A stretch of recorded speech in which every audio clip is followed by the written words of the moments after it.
Hello and welcome to Standup Historian. My name is Kurosh and I bring this show to you from beautiful Seattle, Washington.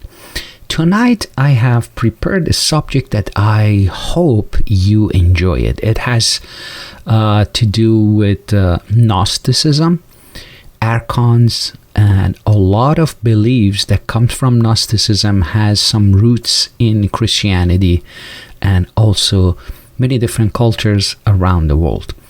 I hope you enjoy it. Let's start by introducing an important set of documents known as Hammadi scrolls. In December of 1945, a red earthenware jar was found near Hammadi, a city in Upper Egypt. And inside the jar were papyrus books dating from approximately 350 AD. The papyrus books were released in a collection and they were called the Hammadi Library. And for the first time, we had the first-hand account of the earliest Christian beliefs. The writings were very different from the Gospels, comprised mainly of hearsay rather than elaborate social situations for Jesus' ministry. In the Hammadi library, we find first-hand encounters with inorganic beings called Archons. According to Gnostic Hammadi teachings, Archons arose in the earliest stage of formation of the solar system before the Earth was formed and are capable of intruding on Earth. Archons are also considered predators that feed on human psychic energy. In fact, in Gnosticism, the Archons, which is a Greek name from the root archon, ruler, were malevolent, sadistic beings who controlled the Earth, as well as many of the thoughts, feelings, and actions of humans. Archons assisted their masters, which are known as Demiurge, with the creation of the world. In fact, they created a bad copy of the world as it was in form of a perfect place. And this copy is where we live. So these Archons helped Demiurge with the creation of this copy of the world and continued to help him, Demiurge, administer his oppressive rule. According to a Gnostic text called Reality of the Rulers, the Archons, quote, have bodies that are both female and male, the faces that are the faces of beasts, end quote. Thus, they're not truly male or female, nor human, nor animal. The ancients found this type of boundary crossing between male, female, animal, and human to be deeply threatening and were very afraid of these kind of boundary crossing. And this description of the Archons implied that they were forces of chaos, so mixed up as to be, quote, the farthest that a created being could be from God, end quote. The reality of the rulers, the text that was found and I'm referring to, presents the Archons as bumbling, conceited oafs. They issue sanctimonious commands that they themselves don't understand. Huff and puff, quote, like storm winds, end quote, into the inanimate Adam's face in a failed attempt to bring him to life. So this goes back to the story that we have in the Genesis in the Bible that shows how God bestowed upon humanity life.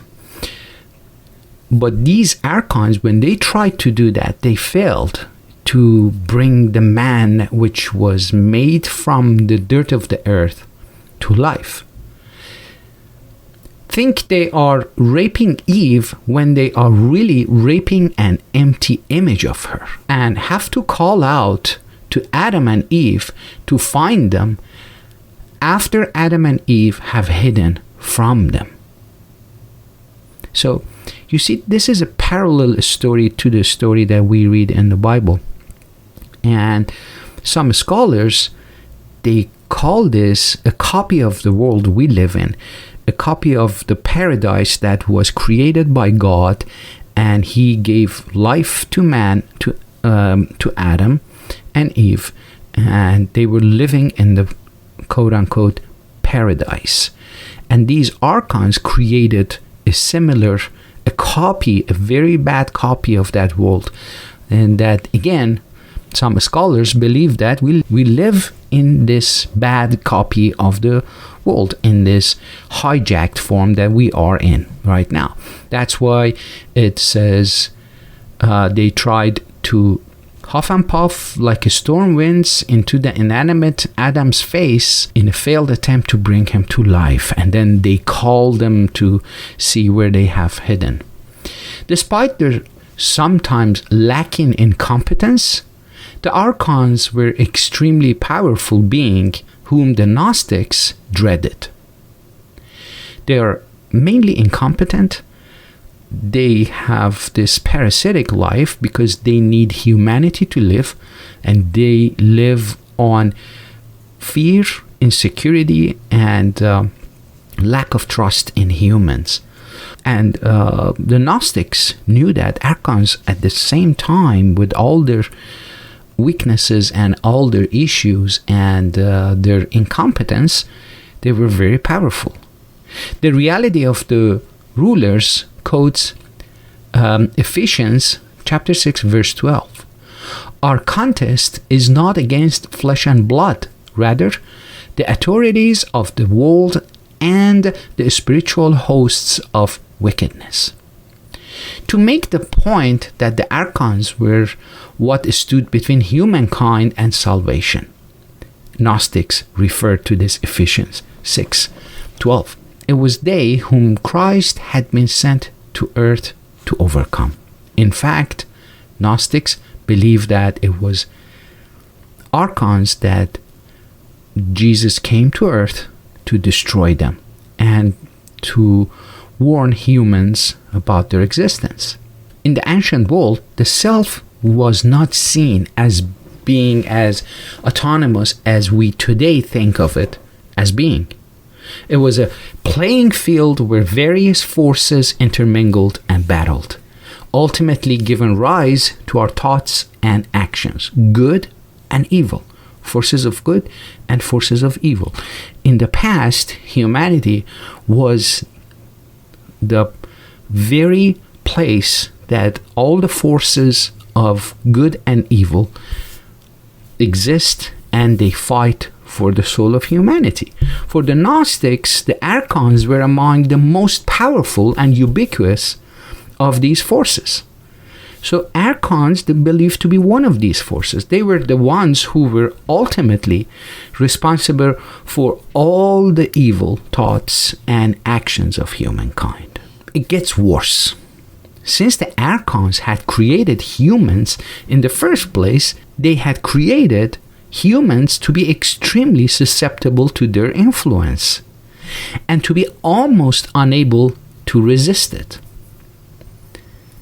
So if Archons created humans, they made sure that humanity is extremely susceptible to influence, and they can at any time change humans, and just from the name of the god they serve, Demiurge, and succumb to urges that these Archons create. Only the divine spark from heaven, which had slept into creation, despite the Archons' intentions, gave people any kind of hope or chance of resisting the Archons' temptations. But only a few people the Gnostics, were even aware of that divine presence within themselves, the light of God within you. So this is what a lot of wise men in the past tried to tell the humanity, that you have the light of God within you, and you have to rely on that to overcome temptations of life. So they were, according to the Gnostic beliefs, they were all referring to this fact that, in fact, in spite of all the efforts that Archons put into creation of man and making sure it's a corruptible creature, the divine spark from heaven slipped into the creation. This reminds me of the verse from Leonard Cohen that says, there's a crack in everything. That's how the light gets in. This is what it is, the light from divine creator. But it's only Gnostics that are aware of this divine presence within themselves. And even for them, it was a tremendous ordeal to act in accordance with the presence rather than the wishes of Archons. Again, the good angel, the bad angel on your left and right shoulders saying what's right, what's wrong. And this duality, you see it here. And even Gnostics, that they were aware of the divine spark in them, they had hard time to overcome temptations from Archons. Most people were just the puppets of the Archons. This is very important to understand.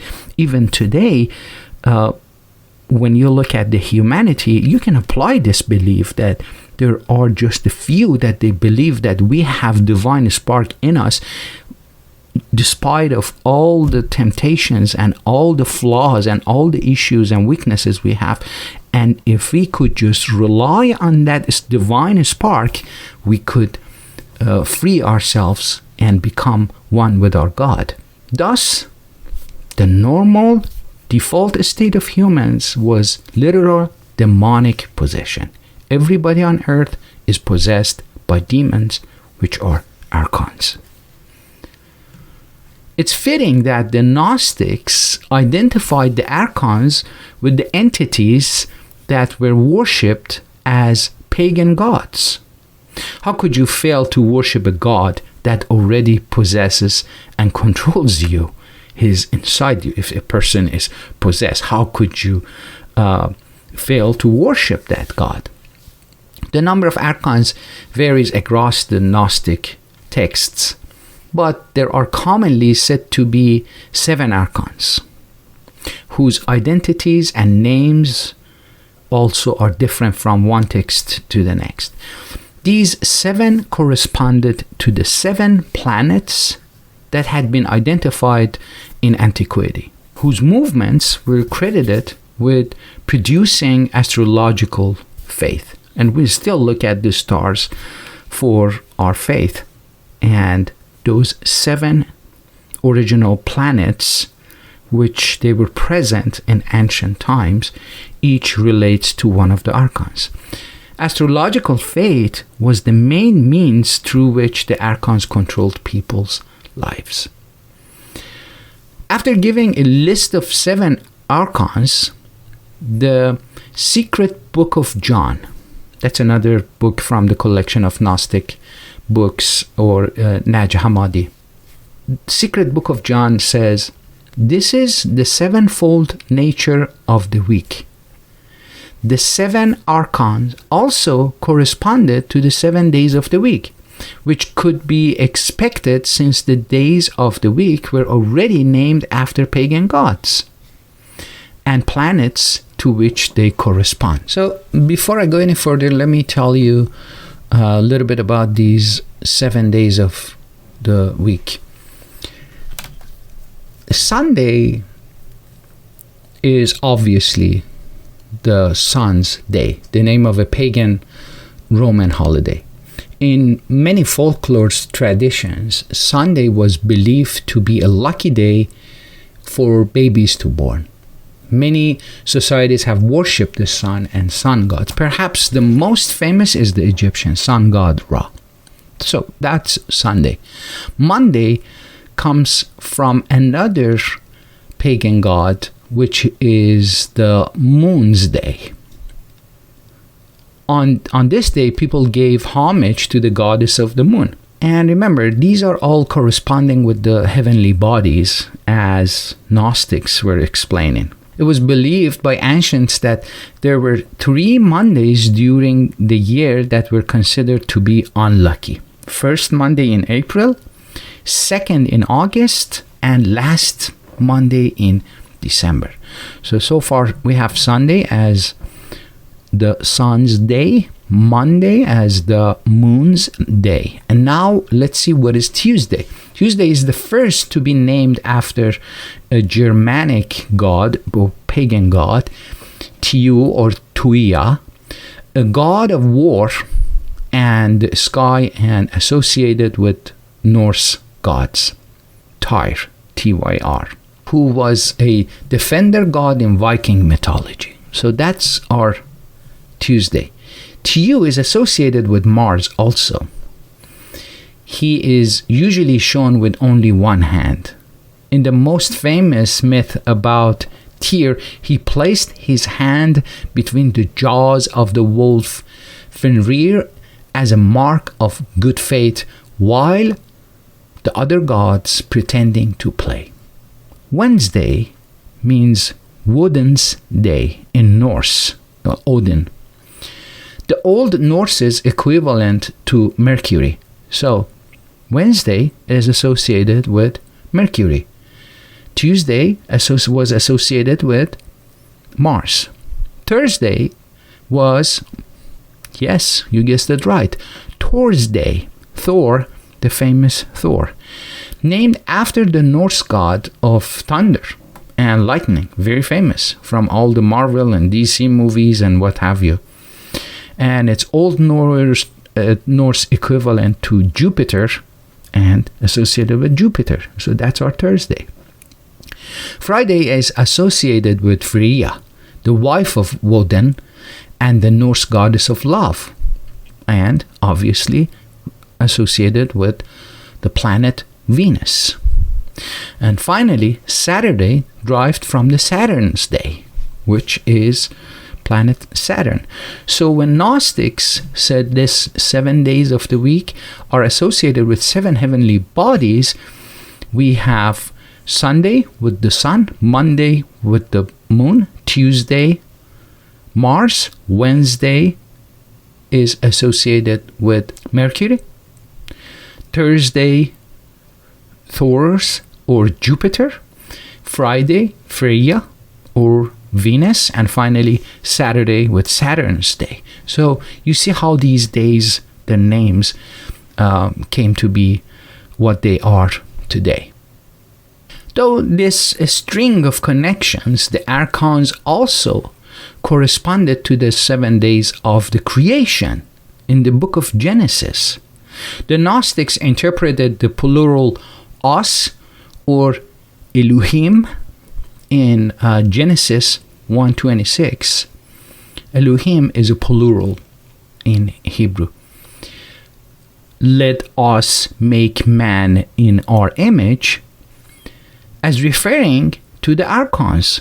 So in Gnostic teachings, it was a group of Archons. They said, let's make the man in our image. In its original historical context, that quote-unquote us almost certainly referred to the divine council in the ancient polytheistic Near Eastern mythology, a concept that Judaism hadn't fully left behind when the text that's now the first chapter of Genesis was written. Yes, this is very true. Judaism in the beginning was not a monotheistic religion. There is a lot of documents and resources that shows that they still had that polytheistic beliefs in the mix of their newly created religion, or even in in the Torah. There is one further correspondence to pay attention to here. In ancient thinking, each planet occupied one of 7 celestial quote-unquote spheres or layers of the sky. Ancient people, they believed that the sky is 7 layers. You see it everywhere. You see it in Persian mythology, Greek mythology, everywhere. There are 7 layers of heaven and 7 layers of hell. So these spheres or layers of each layer associated with one of these archons. Each of the 7 archons therefore ruled over his own celestial sphere. And this concept of celestial sphere exists today in the beliefs of Mormon Church, which is very interesting. At some point I need to do some research on that and present it to you. Now, this provided the Archons with a further way to inhibit people's spiritual progress. So you see, everywhere that you look, there is a number 7 associated, whether it be astronomical numbers, beliefs in 7 heavens above, 7 days of the week, 7 days of creation. Each one of these is associated with archons. So they had humanity completely surrounded, and they had humanity in their, they have perhaps still in their control. For the Gnostics, when someone tried to gain salvation, which they called gnosis, by the way, this gnosis, Gnostic with the silent G in the beginning, this is the same word that we have the word knowledge today with K-N-O-W, and this is G-N-O. So they called salvation gnosis and characterized as mystical insight rather than intellectual belief or moral actions. So they believe that gnosis is mystical. I have many times mentioned the name Rumi as a Sufi and a Persian famous poet with his amazing work. Tens of thousands of poems from him is left today. And he always, the foundation of his teaching says, if you are trying to reason and try to find reality and salvation through reasoning, you will fail. It is not going to work. And it's like a man walking with wooden legs. It's going to break. This is very much like what gnosis is for Gnostics. You only find salvation through mystical insight rather than intellectual, long and meaningless philosophical conversations and even moral actions. For a person, his or her spirit ascended up through the celestial spheres toward heaven. The spirit of the Gnostic made this journey both during the Gnostic's life in moments of ecstatic enlightenment and after death to reach its final resting place. The only form of religion that I've seen, they don't consider a dead person as being still able to gain salvation is among Protestant Christians. And in Judaism, we have that. There's a special prayer, Kaddish, for the deceased. And you have the same things in Catholicism and Orthodox Christians. And this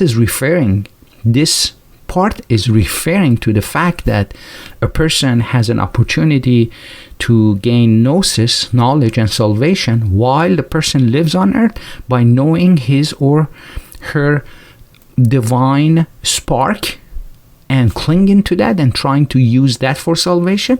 And even when they pass on to the next world, there is still possibility of salvation. It's not done by death by any means.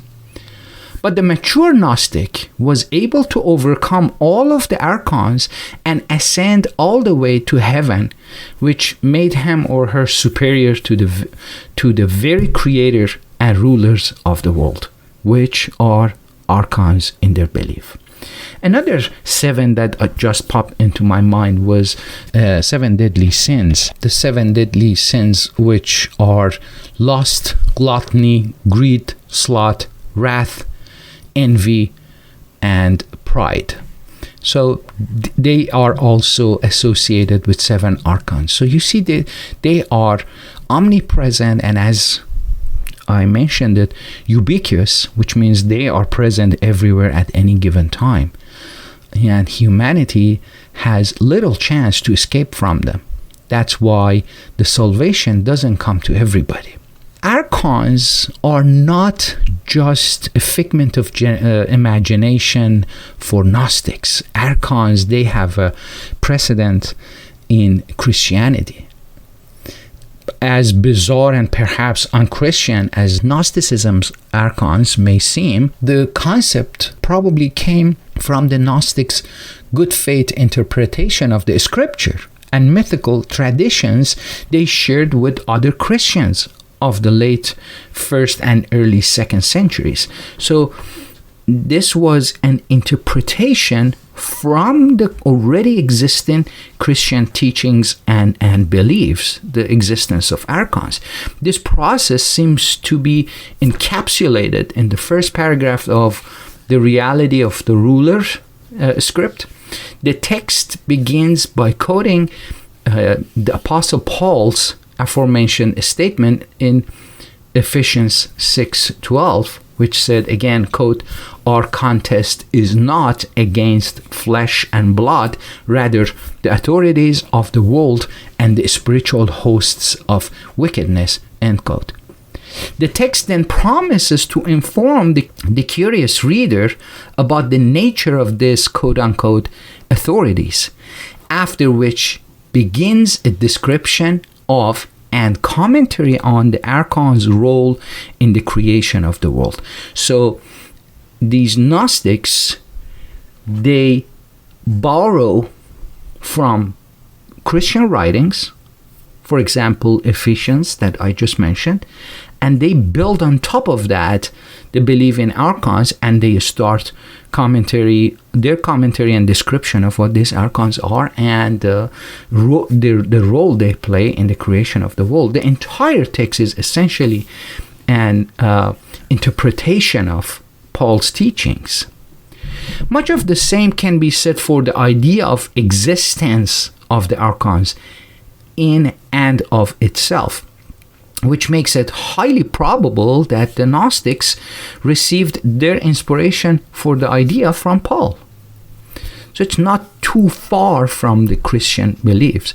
In almost all of the books attributed or epistles or letters attributed to Paul that would later come to be included in the New Testament, which we have to remember that it didn't exist in any formal capacity when Gnosticism arose. The world is said to be ruled by mysterious powers. So Paul always talks about the world being ruled by mysterious powers and authorities. Don't you feel that every day when we live, when we see the events on the earth? We understand that these are not random events that's happening because of decisions we make, actions we take, and so on and so forth. You feel like there is something else behind it. You talk to conspiracy theorists and you ask them, okay, what do you mean by they plan this? I want to say archons perhaps are the quote-unquote they. The words used to denote these beings differ from passage to passage in Gnosticism. They can be principalities or archai, dominions, those they have dominion over others or authorities, powers or lordship. Most of these passages specify that these powers are evil. The enemies of Christ and Christians are evil. And that's why this world belongs to devil. There are many passages in the Bible that talks about Christians are not from this world. For example, John chapter 17 verses 14 through 16 says, I have given them your word, and the world has hated them, for they are not of the world any more than I am of the world. Another place in John 15 verse 19, it says, if you belonged to the world, it would love you as its own. Again, John chapter 8 verses 22 through 24 says, so the Jews said, will he kill himself, since he said, where I am going you cannot come? He said to them, you are from below, I am from above. And also, there are other passages which are very interesting, such as this one. This is from, again, John 5:19. We know that we are children of God, and that the whole world is under the control of the evil one. And here's the last one. Romans chapter 12, verses 1 and 2. Therefore, and this is Paul, therefore, I urge you, brothers and sisters, in view of God's mercy, to offer your bodies as a living sacrifice, holy and pleasing to God. This is your true and proper worship. Do not conform to the pattern of this world, but be transformed by the renewing of your mind. Then you will be able to test and approve what God's will is, his good, pleasing, and perfect will. And there are many other passages that you can find that tells the Christians, you are not from this world, because Gnostics, they tell us this world was created by Archons, the evil ones. In some cases, these passages could simply refer to human political authorities. But in other passages, this is clearly not the case. Ephesians, for example, specifies that they dwell in the sky. And another place in the Bible refers to them as elemental spirits of the universe. Paul never develops his doctrine directly or systematically. Instead, his letters, including letters written by others in his name, seem to just take it for granted that the world is ruled by evil spiritual powers of some sort. So it seems like Paul knows this fact, but he never systematically write it down or taught that to anybody. Much of the same can be said for some of the other texts that would later come to be included in the New Testament. Because, it was centuries after Christ when the New Testament canonized, and it was canonized, and all the books that you have today is in the Bible. The Gospel of Matthew, chapter 4, verse 8. Gospel of Luke, chapter 4, verse 6. Gospel of John, chapter 12, chapter 14, chapter 16, 1 John, all say that Satan, or a similar being, whom the Gnostics equated with the Demiurge, the chief of the Archons, is in control of the world. I think if you have such belief, you can explain a lot of things that is happening on this world. The Gospel of John even specifically calls this being the Archons of this world. The root for Archon is in Persian also a little bit different in pronunciation, or Archon, which means the foundations, what you build something on top of. So Archons is also found in Persian mythology and Persian beliefs as, in terms of the word, is the same form, and the same word exists in Persian as well. But in terms of Archons, there are divs and others that we can equate them to Archons, but the numbers are not 7. So I'll spend some time on that later in a separate episode perhaps. The New Testament writers therefore presuppose that the world is ruled by villainous spiritual beings of one sort or another. And this is a belief in every mysticism, every school that teaches you wisdom and esoterics, that this world, the essence of this world, is evil. This has long been recognized by scholars of the New Testament, who have usually attributed to the fact that it was taken for granted back then that the spiritual beings, pagan gods, controlled the elements and often directed events on earth. And you see that we have many different nations, they have gods of winds and earthquake and storms and all these natural disasters. They associate a god with them. That rather than deny the existence of pagan gods altogether, the New Testament authors simply demoted them to demons. They also drew from apocalyptic Judaism, out of which Christianity arose, because it's Judaism that says at the end time there will be Moshiach, or a Christ, a Savior, which posited that for obscure reasons, God had allowed Satan to gain control of the world at some point in the past. Even in Islamic beliefs, the world has to get to a point that chaos and corruption and evil deepens beyond anybody's imagination. Darkness gets so deep and impenetrable before the Savior comes. So, you see, this is not something that Gnostics alone believe that.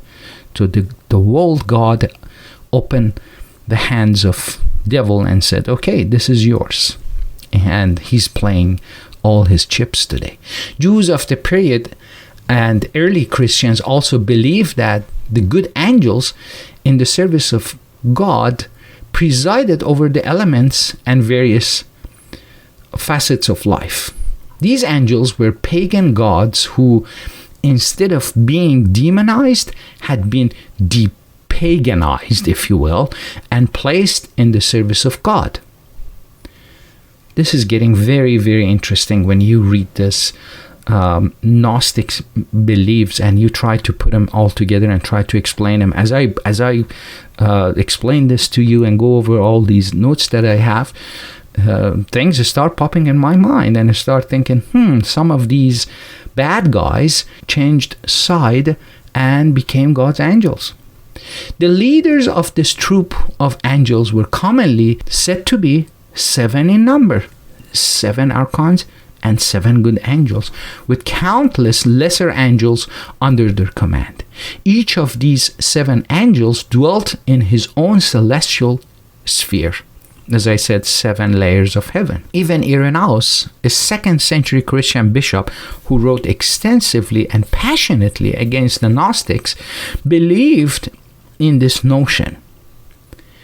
Since the Gnostics believed that Creator God, with lowercase g, of the Old Testament was really the evil Demiurge, it would have made perfect sense for them to demonize his 7 commanding angels and identify them with the malevolent rulers of the world described by Paul.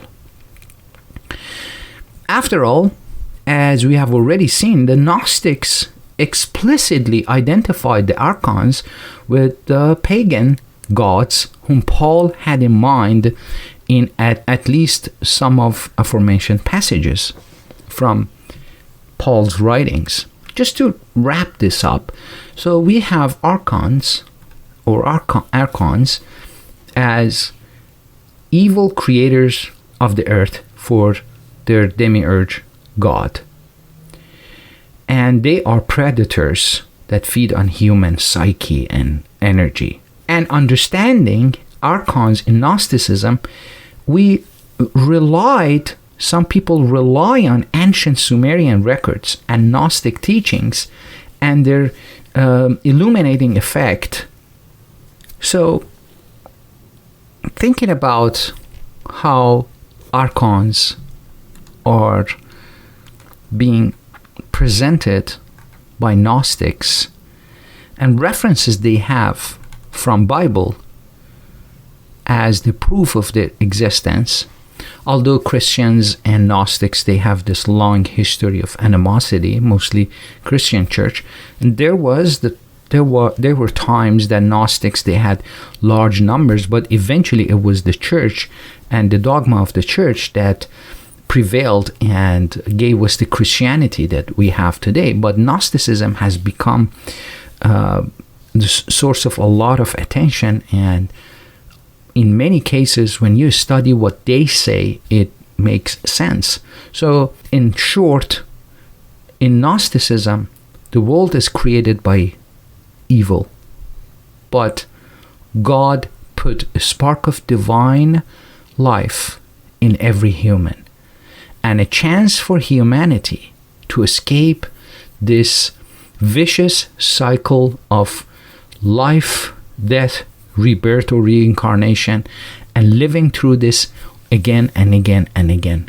The salvation is based on gnosis or knowledge, understanding the reality of this life and understanding that there is a crack in everything, and that's how the light gets in and flying and going to that light. I hope you enjoyed this very hectic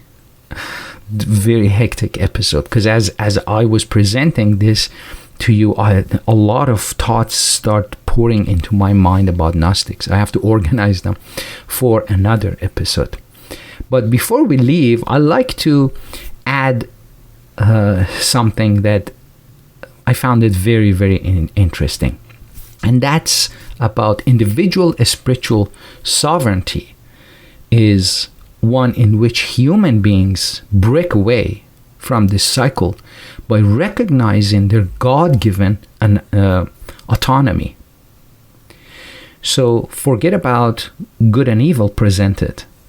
You have autonomy and potential using the gift of free will, and you only use it when you understand that you are a spiritual being.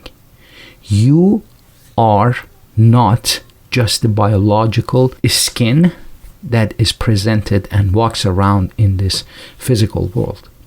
To be sovereign is to be free, and it is important in the process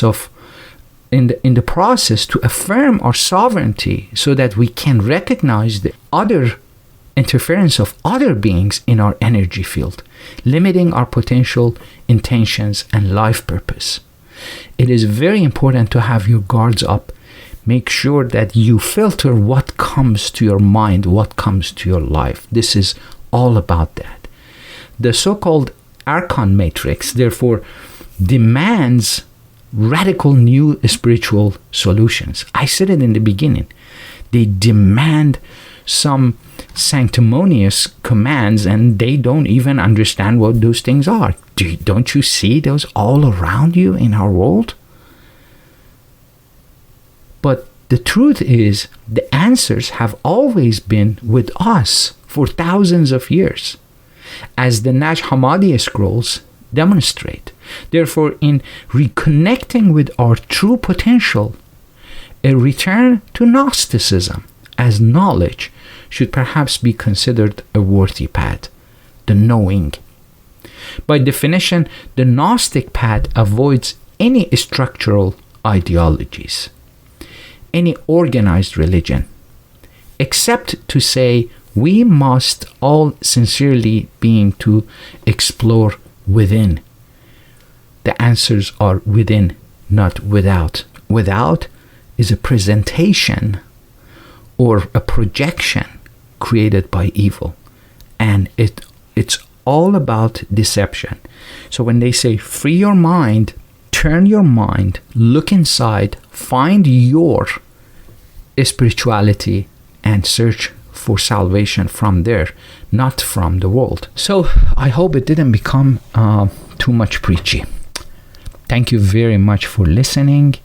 I wish you all great times wherever you are, and until the next time, bye bye.